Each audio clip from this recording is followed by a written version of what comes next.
All right, you guys, excited about this week's MET, or Movement Enhancement Technique. So this is kind of a combo of the the upper extremity, but the lower portion of the arm. So we're going to cover wrist flexion extension. If you're having pain or range of motion issues, and then the thumb, especially opposition. Okay, and I'm going to briefly show several different techniques on how to improve tissue glide, reduce tension, improve mobility of the wrist, which actually will help fingers as well, and the thumb in flexion or extension. Okay, so just real quick, when we bring our wrist up, that's flexion, this is extension. Okay, and then when our elbows are bent, that's pronation, that's supination. Pronation, supination. Okay, just so you know the terms. All right, so with the theragun, there's some interesting research and literature out there talking about using percussion therapy and its benefits. One is improving the glide of tissue with the superficial layers and deeper layers. Okay, so that improves. Then improving joint range of motion, decreasing pain, improving circulation, things like that. Okay, anyway, I'm going to show you how to work on if you're having trouble extending your wrist. And so this would come into play like when you're doing a front squat, or doing your push-ups or mount climbers or planks on the ground, and you're having a hard time bending that wrist, or extending in this case. Or maybe perhaps you work on the computer, or like myself, a massage therapist, where these get really tight and sore after a bunch of body work. This is where this is going to help. And most of us are using our hands this way, so this is the side that gets really tight. Okay, so with the theragun, basically, I'm not going to turn it on because it's so noisy, but I'm going to kind of demonstrate what we want to do. We need to be careful right here in this area, because that's where the carpal tunnel is. So we are not going to pound on or percuss on that area so much. But I'll turn it on real quick, I guess, and then just show you a pass or two. And then I'm careful right here, but here in the belly of the muscle, it's fine. I lighten up, I'll pull up here, and then I will add active range of motion.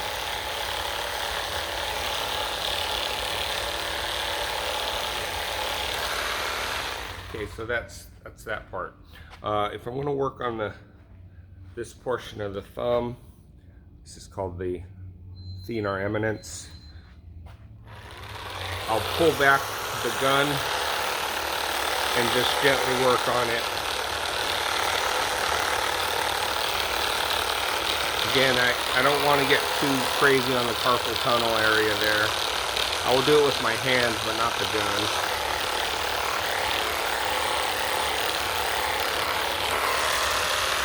Okay, so that, and if I was going to work, if I couldn't flex my hand, then I would probably work on this side.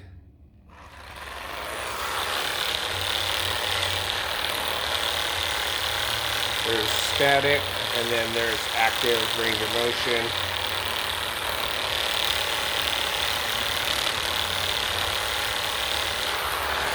All right, you get the picture with that one. So that's how you use the theragun for that stuff. Okay. If I was going to use a lacrosse ball, let's see. Thought I had one here. 1 second.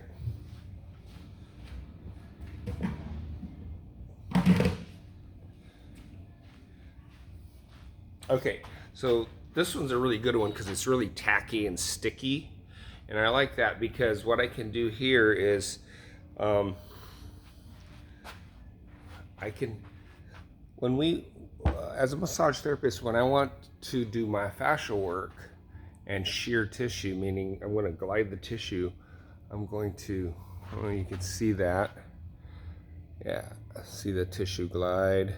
So I'll slack, sink with depth, and then stroke.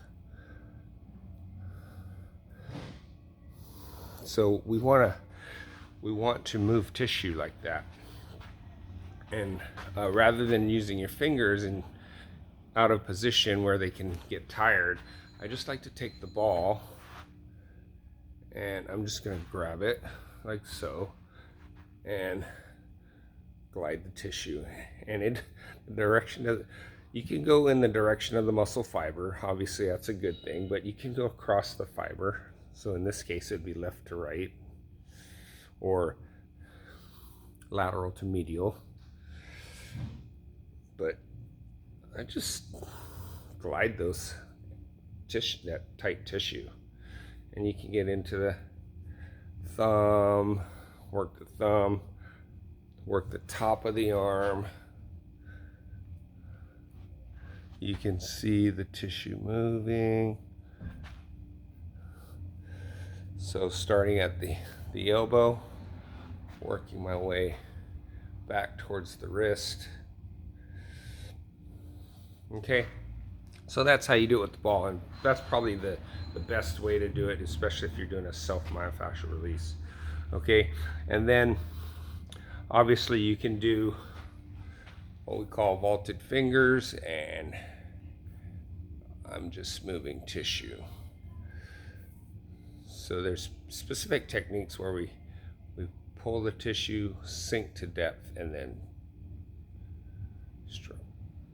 But sometimes I just saw or chop, as we call it in ASTM that is. So I'll just go back and forth and do some chopping. Okay, so that's another way of doing it. And then here's what it would look like if you're here. Oh yeah, that feels good. Okay, so that's your myofascial work, right? And after you get done with that, you can take yourself through stretches. So I'm just gonna stretch the arm, stretch the thumb a little bit, and then you can also do it this way, and then extension. Okay, both sides, that way or that way, stretching that thumb, just be careful. Okay, so that's some stretches. I would like do 2 or 3 stretches per side, maybe 20 to 30 seconds each. Okay, and once you get done with releasing it, and I didn't mention this, but I would always start with the breath work. Remember, diaphragmatic breathing, 3D breathing. You're laying on the ground. Actually, you could do it standing, but laying on the ground is preferred. And then do your myofascial work with the theragun or lacrosse ball or your hands. And then actually what I would like to do is show you one other technique. I'm going to have to move you though.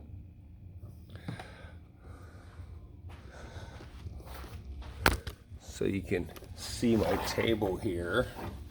And what I like to do here is I'm just going to put the ball on the table.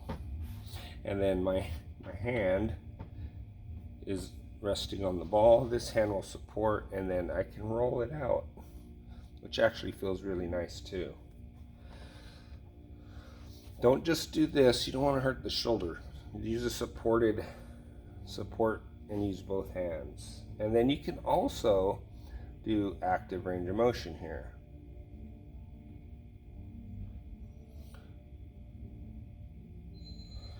This is a really good technique as well. So you can see the ball there.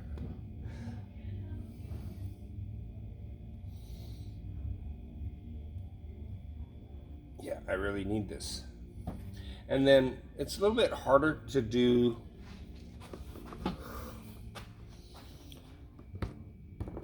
the extensors, and that's this side. But what I would do here, imagine that this hand is a wall, and then I'm going to roll it against the wall. I want to brace my elbow against my rib cage and then roll against the wall this way.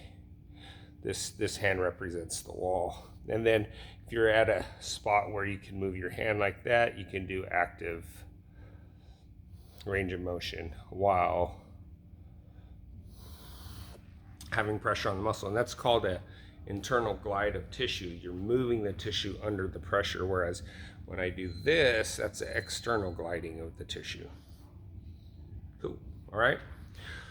So after we do the breath work, soft tissue work, and then we're going to go ahead and stretch, then maybe some strengthening exercises, light dumbbell. We're going to do wrist. You can hold your wrist here on a table and do wrist flexion, turn it over, wrist extension.